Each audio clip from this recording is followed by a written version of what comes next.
Hi, I'm Chitra. I'm Madhvi. I am Jyoti. I'm Padmaja. Together, we are your hosts. On the Edge podcast. We bring you stories and experiences. From our experiments around learning, marketing, and design. These are stories of people, technology, And people interacting through technology. Of what we see, create, And recommend.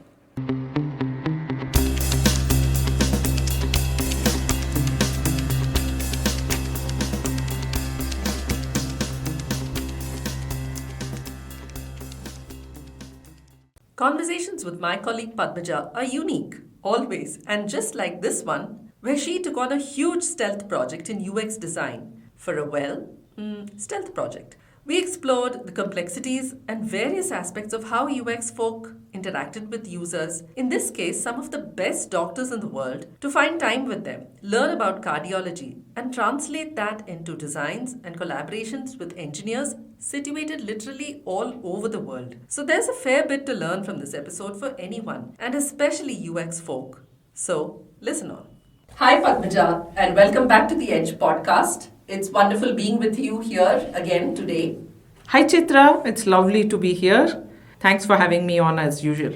So today's topic is yet another episode on user experience, but this time we actually wanted to pick your brains a little bit about a lot of work that you and some of the team here at Clearly Blue have been doing in terms of user experience in healthcare. And from what I understood, it was a fairly complex project involving a whole lot of different kinds of stakeholders, users, and it came with its own set of challenges. So I just wanted to set the stage today for that conversation and would love to hear more about how this project took shape. What were some of your experiences, and what is it that user experience people can take away from this narrative in terms of working, especially in the healthcare sector, when you are designing for creators, consumers, and people in the healthcare sector? Sure, fire away. I think let's start with a brief background about this project. Sure. What was it all about? So the project started way back in 2019 when one of our prior customers and collaborators, a product engineering firm based out of Bangalore here, approached us to form a consortium and to take on a fairly large scale design and engineering project for a startup in the US. The project itself was in the cardiology space, where there were some mature players in the space who had deployed a product that was in procedure, in the sense it sat in the operating theater with the cardiologists. So the whole idea was to develop something that was path-breaking and democratizing in that space. So we got into the project. When I say we, I mean me as in the role of a UX program manager of sorts, assisting the technology lead as well as two designers from our team.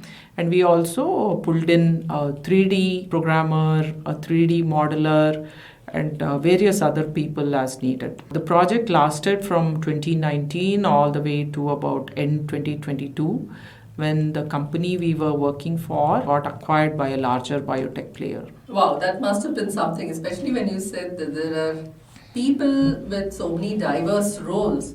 So when you say a startup developing path-breaking stuff in such a niche market, I'm sure ethnography must have been something that was key to this project. So how did you go about doing that? Absolutely.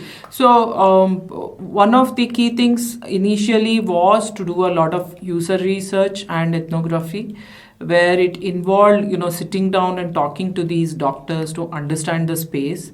And for people coming in from outside the space, it was not just medicine or cardiology, but a super specialization within cardiac science. Which was a combination of, physics and cardiology. So there was a huge learning curve, which we combated both by doing user research as well as doing ethnography, which means basically going to hospitals both in the US and here in India, We observed the doctors in their habitat as they were operating on multiple patients. We also went and observed animal trials which were happening with porcine patients, basically. We interviewed the doctors, we interviewed the technicians working with the doctors, we interviewed some nurses who worked with the doctors, almost like a follow me home study where, a typical day in the life of the doctor, how they interacted with these patients and how they did the diagnosis, how did the clinical therapy, how they did the after therapy, procedure review, and so on. So it was fairly intense the first few months, and it formed an integral part of our prep as well as the initial part of the project. So how did you navigate some of these conversations? And why I'm particularly bringing this question out is many people in the UX space, this is the first big hurdle they need to cross. Starting from even preparing questions, and especially when you are in an environment which is not familiar to you, but you are there for the purpose of understanding what user needs are, understanding what their challenges and difficulties are. Many people in the space of UX find it very difficult to initiate conversations, hold a conversation. And let's say in the middle of a conversation, you find something interesting, you want to probe more of how did this happen, how did that happen, and why do you think this happens, and so on.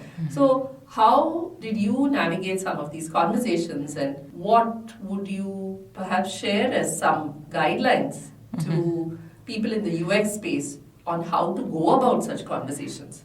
Right.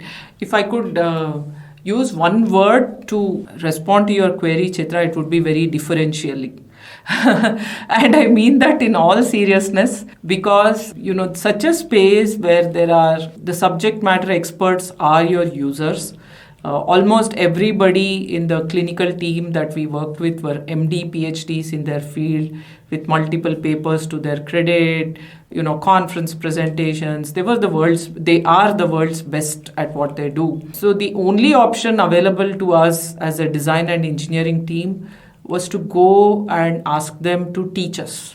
I remember attending and getting taught by some of the world's best also means that you work at their level or at, around their schedule.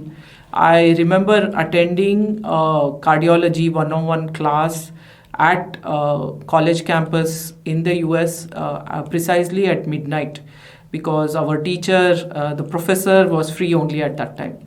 And he had a procedure to go to at 5 in the morning when, the rest of us were half dead after the after the class. So there was a lot of reading up, and I would say even now, 4 years into the project, I'm probably at layman plus level. And they were very kind. They were very, very accommodating in answering our questions.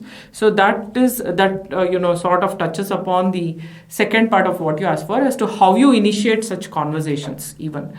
So I think if we go in from a place of not knowing, and if we are not trying to, if we are not trying to hide it and say that I know next to nothing about your field and can you help me understand, most people are very, very willing to accommodate. And you have to give them the time. It cannot be a surface level 20-minute user survey, or it cannot be something, you go with a typical 5-question questionnaire or something like that and elicit adequate responses. So it has to be almost like if you look at our Guru Shishya Parampara, like go like a Shishya, align yourself with them, understand what they're talking about. It's an immersion. And after a few months, some things start to unveil themselves. The veil of ignorance parts and you start seeing some glimmers of light. I'm only half joking with all this. There were times when we all felt like that. At the same time, what happens on the other side is when the first few of us went and did this immersion, we are expected to bring others in the project up to speed very speedily. They don't have the luxury of, all the months that we spent immersing ourselves. So then when it came to my designers, my team, the methodology I adopted was to tell them just what they need to know to be effective. Because we didn't have the luxury of having them come in and then spend months again and talk to the subject matter experts. So as the design leader, it was my duty oftentimes to translate what was complex, make it simple, and have the design team come out with effective prototypes and wireframes. So there were both these dimensions were at play. Wow, that sounds very extensive and intensive as well. Because Yes. I'm sure you must have had to go deep Yeah. and having to translate that to your team. But my question is, you said you had engineers, and in some sense, you had to translate what you were doing to the engineers as well. How did one actually go about setting up the entire engineering team? I mean, the designers plus engineers and everyone associated in the creation of this product. How did that happen? So the engineering firm, product engineering firm that we went in with as the partner in the consortium had some very senior leaders who were technically very sound, and they handled did all the heavy lifting.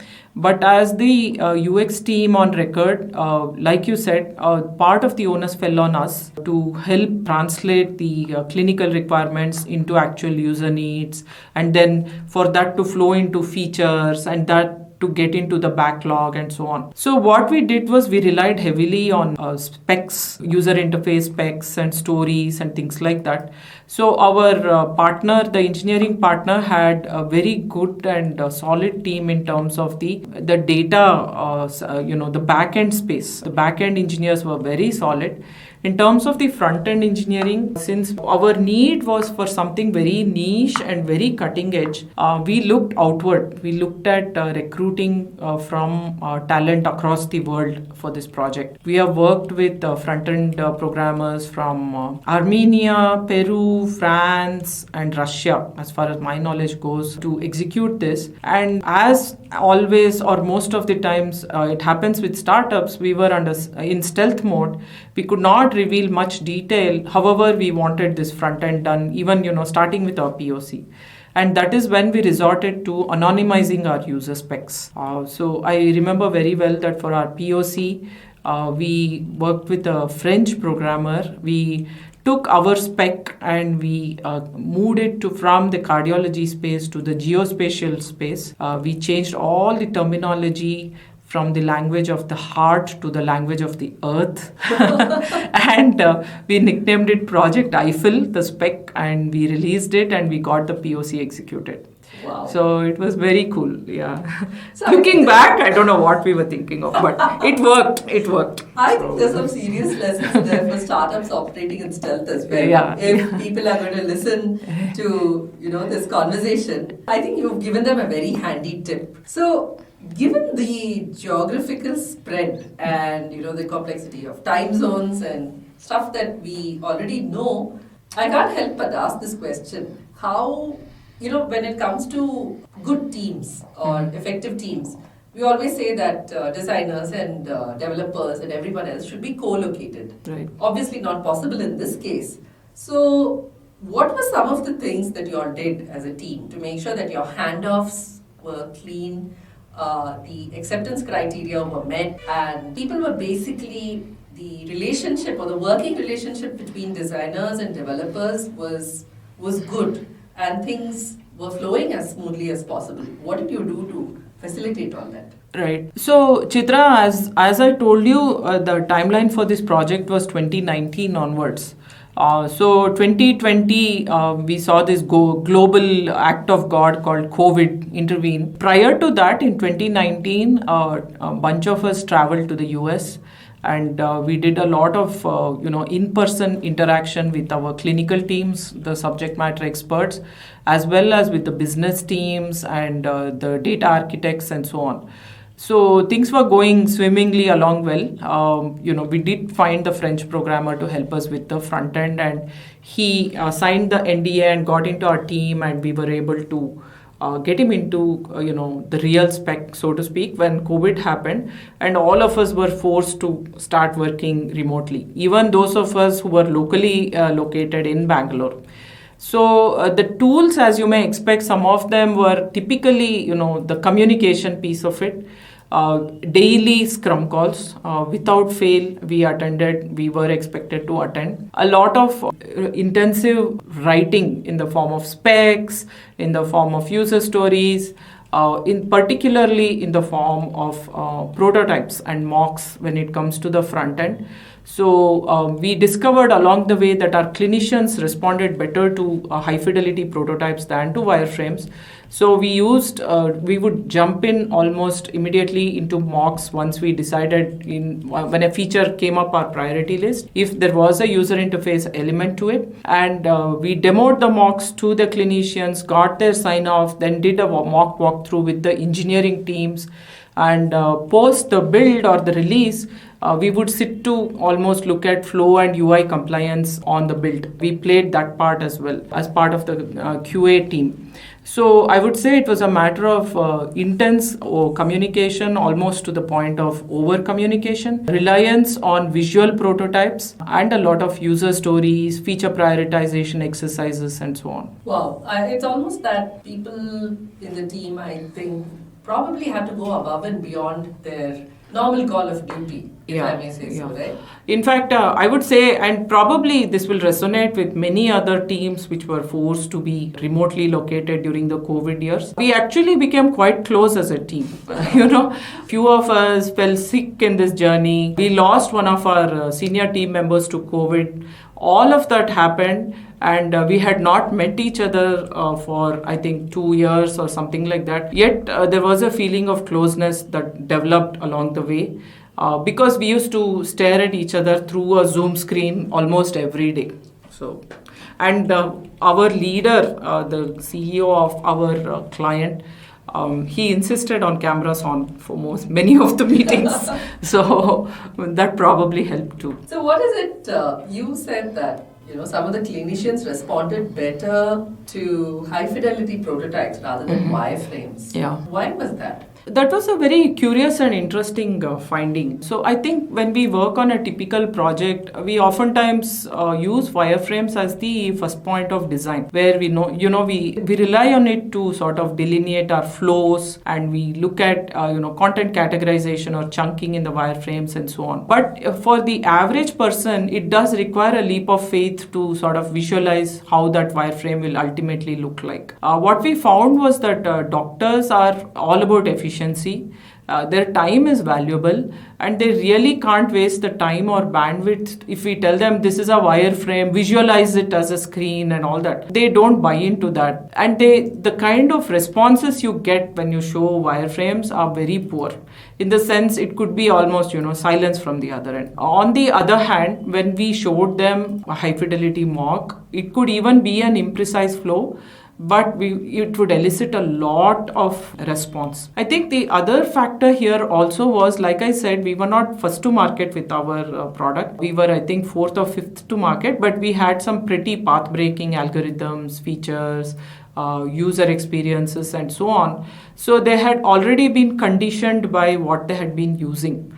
And comparing our wireframes versus something that is already sitting in the operating theater was a no-go. So that is why we relied on mocks. And we found, a lot. We got a lot of response from the mocks. How did these doctors how were you able to show them these mocks? I'm sure they must have been used to, when looking at things actually happening. Mm-hmm. How were they able to relate to what you were potentially showing them in terms of the product and the mocks?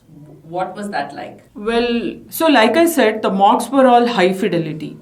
So they mimicked what these people actually saw in the operating theater with their current products. So you will be surprised, we showed them some early mocks of what we thought. We were pretty, full of ourselves, thinking we have touched upon all the features they wanted. We put together what we thought was a complete mock. We did a click-through demo, and we're like, you do this, and then one of the doctors piped up with, but where's my point list viewer? It was a crucial feature in the entire thing, which they had not even mentioned all these days. And it had come up in our competitive analysis of other products, but we did not realize how important it was. And these were things. So when we mimicked what was out there in the real world, we realized one thing, that even when we are coming up with new experiences, a new paradigm in showing things and so on, some of these standard garden variety flows and visuals, they did not want any interference in that. I'll give you one small example. So we had a legend. We were showing some maps of the cardiac space and things like that.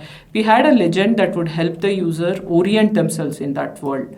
And we came up with what we thought was a very nice, fancy legend, which itself was a three-dimensional model of a heart and so on. But when we went out in the field, the doctors were so used to like a caricature face as a legend or a cut-off torso that they would have none of it. They didn't want anything to do with our fancy thing. So the response. Always show something and see how they respond and tweak. That was the model that we found was most successful for us. So roughly, how often did you go back with? So this is I think classic iterative development. And I'm just wondering, didn't the doctors ever run out of patience with the fact that you're coming back to them periodically? How did you manage that? Because you can't, at least in my experience in a lot of product development, you can't keep going back to the customer and saying, hey, is this what you're looking for? Is this what you're looking for? Kind of a thing. Yeah. So how did that? And given the fact that they're so constrained for time. Yeah. So that was the beauty of it, and I think I must give full credit to our clients who built the team. So we had an empaneled team of 4 or 5 doctors working with us, and they made time for us. Oftentimes it would be in between procedures. They usually attended the weekly calls. Sometimes we caught them on weekends when they did not. And what we did was, since there was a panel of about 5 of them, we would have like a clinical team representative who would speak for the team. Some one or the other would attend our calls, and I think hats off to them. They were fully engaged with us for the duration of 3.5 years. We got a lot of valuable feedback from them about what may work, what may not work, and so on. Yeah, I think that's a beautiful example of a great partnership, and absolutely, I would say an unusual one at that. Yeah. Because in my mind, as you were talking, I was just wondering, doctors are so busy; they barely have time for anything, and here you are trying to build a product. It's, I think, wonderful to see that you had a core team that was. I think they saw the value of what you were trying to do, isn't it? Totally, they were very invested in the success of the product. Because, I can speak to the user interface and user experience dimensions, but there was a lot of underlying, the algorithmic work where they were trying to, we built something very path-breaking in terms of the algorithms, the metrics and so on, in which they participated very intensely as well. That's really nice to hear, very heartening to hear.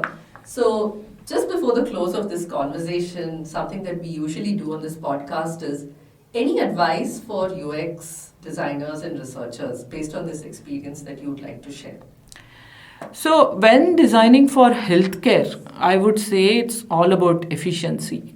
While, when we design for a typical, consumer internet, or even if we're looking for a SaaS product or something like that, here it's not about, the cool trending colors or the best icons or things like that. What we designed was very much a desktop application. We had to resort to what were probably like garish colors in our palette and mood board, because it was an in-procedure product where everything is in dark mode, and the contrast had to be very vivid so that they could make split-second decisions. They made decisions by looking at what's on the screen. So there had to be, the alerts had to be really red, the legends had to be in contrasting colors, and information hierarchy was very, very important, because what you presented on the screen allowed them to make decisions about therapy. So you had to pay a lot of attention to efficiency about what you see on the screen. I think that. And the other is the fact that we were working, like I said before, with subject matter experts who were, that science is totally different from what we know or even experience in the day-to-day. So you have to do your due diligence in terms of reading up on the books, the blogs, the cardiology websites. Even if you approach them saying that you know nothing, it always helps to do your homework and learn a little bit about the space. I think that's true for any space. You can't just say, okay, I'm a designer and here are my tools and I'll do stuff. It just doesn't work that way, in my opinion. Thank you. I think this is really valuable insights and a fantastic project that we got to talk about today. So a big thank you from us, Padmaja, and I hope we can have more such engaging conversations down the line. Thank you so much, Chitra. I enjoyed it a lot too.